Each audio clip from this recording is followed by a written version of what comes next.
안녕하세요. 한림대학교 성심병원 소화기내과 김태영입니다.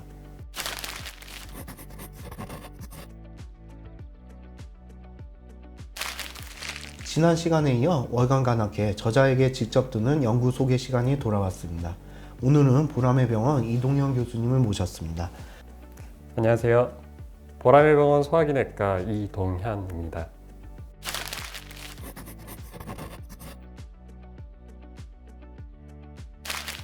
교수님, 이번에 2022년 10월에 저널 오브 클리니컬 온콜로지에 만성비형 간염 항바이러스제 치료에 간뇌암의 발병 위험성을 분석한 연구 결과를 발표하셨더라고요. 정말 축하드립니다. 감사합니다.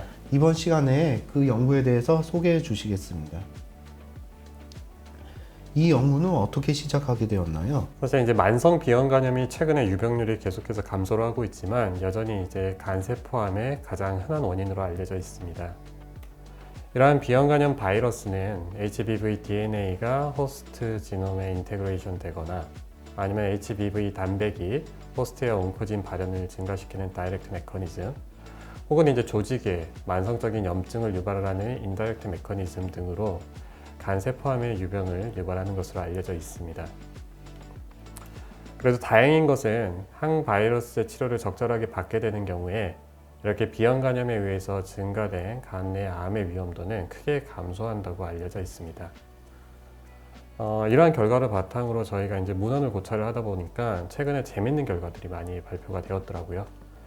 우선 일단 간암이 아니라 간 외 장기에서 발생하는 암의 경우에도 만성 비형 간염 환자에서 그렇지 않은 대조군에 비해서 그 위험도가 몇 가지는 증가한다는 보고들이 있었습니다. 또한 여러 기초 연구와 중계 연구에서 비형 간염 바이러스가 간세포뿐만 아니라 췌장이라든지 위, 폐세포 내에서도 발견되는 현상들이 나타났습니다. 이러한 결과들을 토대로 저희 이제 논문의 교신 저자이신 서울대병원 이정훈 교수님께서 그렇다면은 만성 비형 간염이 간 외 암 발병에 미치는 영향이 있지 않을까 고민을 하셨고요. 그리고 혹시라도 이러한 위험도의 변화가 있다면은 항바이러스제를 통해서 이러한 위험도의 조절을 가능하지 않을까라는 의문에서 본 연구를 진행을 하게 되었습니다. 만성비형 간염 환자에서 간의 암종 발생이 늘어난다는 게 흥미로운데요. 이번 어떤 디자인으로 어떤 환자들을 대상으로 연구를 진행하셨나요? 저희 연구는 이제 국민건강보험공단 데이터를 활용한 빅데이터 연구인데요. 저희가 이제 만성 비형 간염의 위험도를 측정을 하다 보니까 그와 비교 가능한 대조군이 필요하였습니다. 그런데 이제 대조군이 하스피탈 베스트 코호트에서 구하기가 쉽지 않은 데다가 저희가 이제 보려고 하는 이벤트 자체가 간외암의 유병률인 발생인데, 이는 이제 롱텀 팔로우업을 하지 않으면 사실 이벤트 수를 확보하기 어렵다는 단점이 있었습니다. 그래서 이러한 단점을 극복을 하고자 저희는 빅데이터 연구를 시행을 하게 되었고요. 국민건강보험공단 데이터를 활용을 해서 2012년과 2014년 사이에 만성 비형 간염으로 처음으로 진단받은 환자를 연구 대상으로 하였습니다. 그리고 나이, 성별, 사회적 지위, 그리고 이제 거주지를 반영을 하여서 1대5로 대조군을 매칭을 하여서 이 환자들을 대상으로 분석을 진행을 하였고요. 다른 바이러스 간염이 있거나 아니면 악성 종양의 병력이 있거나 이식 병력이 있거나 기존에 어떠한 이유건 간에 항바이러스를 투약을 한 경우에는 본 연구 분석에서 제외를 하였습니다. 그렇다면 국민건강보험공단 자료를 활용하였다는 것은 결국 후향적 코호트 분석이라는 것인데, 연구 디자인의 한계를 극복하기 위해서 어떤 통계 분석 방법들을 사용하셨는지 궁금합니다. 좋은 질문 감사합니다. 네, 빅데이터 연구이긴 하지만 역시 이제 레트로스펙티브 디자인이다 보니까 각 공간 베이스라인 캐릭터리스틱스의 불균형 등의 여러 가지 문제가 있었던 것은 사실입니다. 저희는 이를 극복하고 프로펜시티 스코어를 이용을 하였는데요. 저희가 분석 대상 환자군이 만성 비형 환자군 중에서 치료를 받은 군과 받지 않은 군, 그리고 대조군 총 3군이었기 때문에 Inverse Probability Treatment Weighting이라는 기법을 활용을 하였습니다. 또한 이제 컴피팅 이벤트로 간내 암의 발병과 그 사망 이벤트를 설정을 하였고요. 좀 더 정확하게 만성 비형 간염과 항바이러스제가 간의 암의 발병에 미치는 영향을 평가하고자 이러한 컴피팅 이벤트를 반영하여 파인그레이 모델을 활용한 컴피팅 리스크 어널리시스를 진행을 하였습니다. 그리고 어떤 특정 질환을 가진 환자에서 치료를 한 군과 하지 않은 군 사이에서 분석을 진행을 하게 될 때에는 진단 시점부터 치료가 시작되는 시점까지 이벤트가 발생하지 않은 환자분들은 무조건 이제 치료군으로 배정된다는 이러한 이모탈 타임 때문에 치료군에서 생존 기간이 더 연장이 되는 바이어스가 나타날 수가 있습니다. 이러한 이모탈 타임 바이어스를 보정을 하고자 저희는 이제 진단 시점에서 특정 기간까지는 아예 배제를 하고 그 시점부터 생존 분석을 진행을 하는 랜드마크 어널리시스를 진행을 하였고요. 그중 18개월 랜드마크를 주 결과로 제시를 하였습니다. 마지막으로 이제 빅데이터를 활용하다 보니까 여러 가지 이제 변수들이 부족한 면이 없지 않아 있었는데요. 그렇기 때문에 통계적으로 이 결과를 공고성을 높이기 위해서 여러 가지 다양한 센시티비티 어널리시스와 서브그룹 어널리시스를 진행을 하게 되었습니다. 다양한 통계 분석이 적용되었군요. 그렇다면 결과를 한번 들어볼까요? 일단은 전체 그 환자군들은 치료를 받은 군, 치료를 받지 않은 만성 비형 환자군, 그리고 대조군으로 구성이 되었는데요. 각각의 수는 6,500, 84,000, 68만 5천여 명이 되었습니다. 베이스라인 캐릭터리스틱스입니다. 좌측은 저희가 IPTW로 보정하기 전의 값이고요. 우측은 IPTW로 보정한 이후의 값입니다. 보정 전에는 각 변수가 각 군별로 큰 차이를 보였지만 보정 이후에는 대부분의 변수가 얼추 밸런싱이 맞는 양상을 보이고 있습니다. 저희는 이렇게 IPTW를 시행하고 난 이후에 군을 대상으로 분석을 진행을 하였습니다. 저희가 보고자 했던 프라이머리 아웃컴입니다. 간의 암의 발병에 만성 비형 간염과 항바이러스제가 미치는 영향을 평가를 한 것인데요.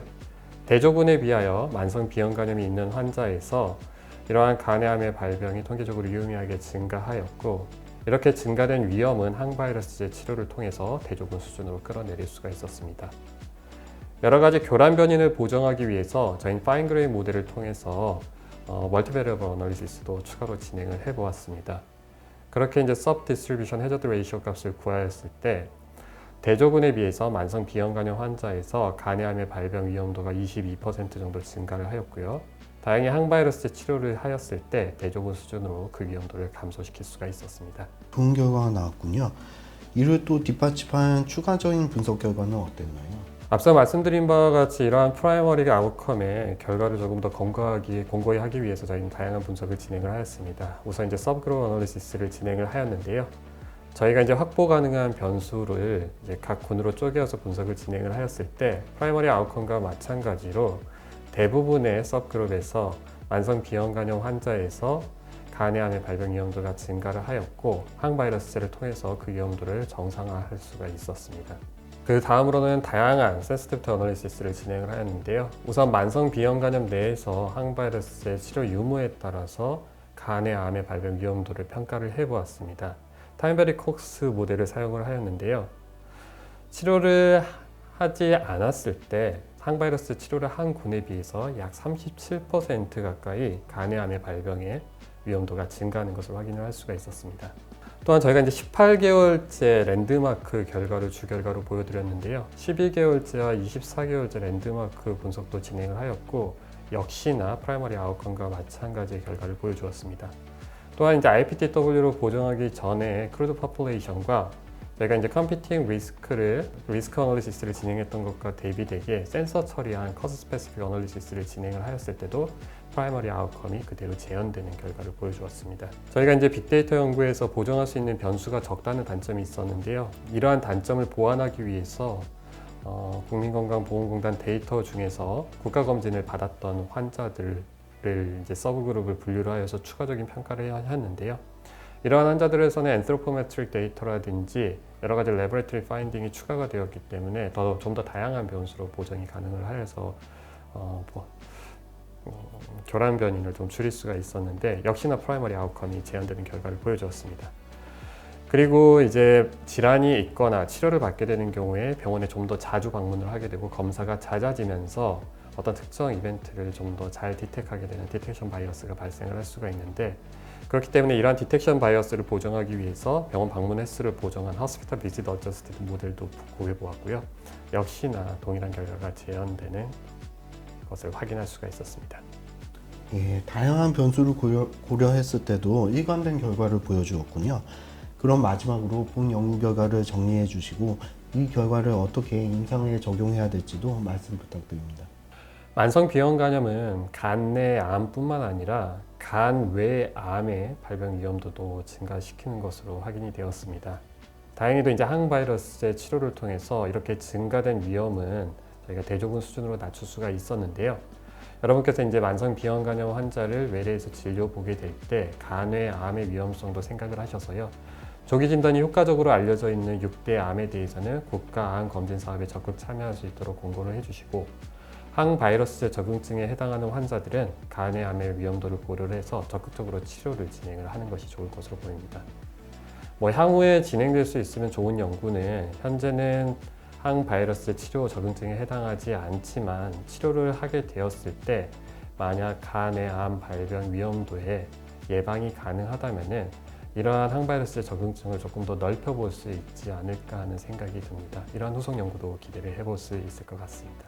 예, 그렇다면 만성 비형 간염 환자에서 적극적인 항바이러스제 치료가 중요하겠군요. 교수님 오늘 시간 내어 좋은 연구 결과를 정리해 주셔서 감사합니다. 좋은 자리에 초대해 주셔서 감사합니다. 고맙습니다. 예, 이상으로 월간 간학회 마치도록 하겠습니다. 고맙습니다. 감사합니다. 구독과 좋아요, 알림 알림 설정까지 설정까지 대한간학회 사랑합니다. 사랑합니다.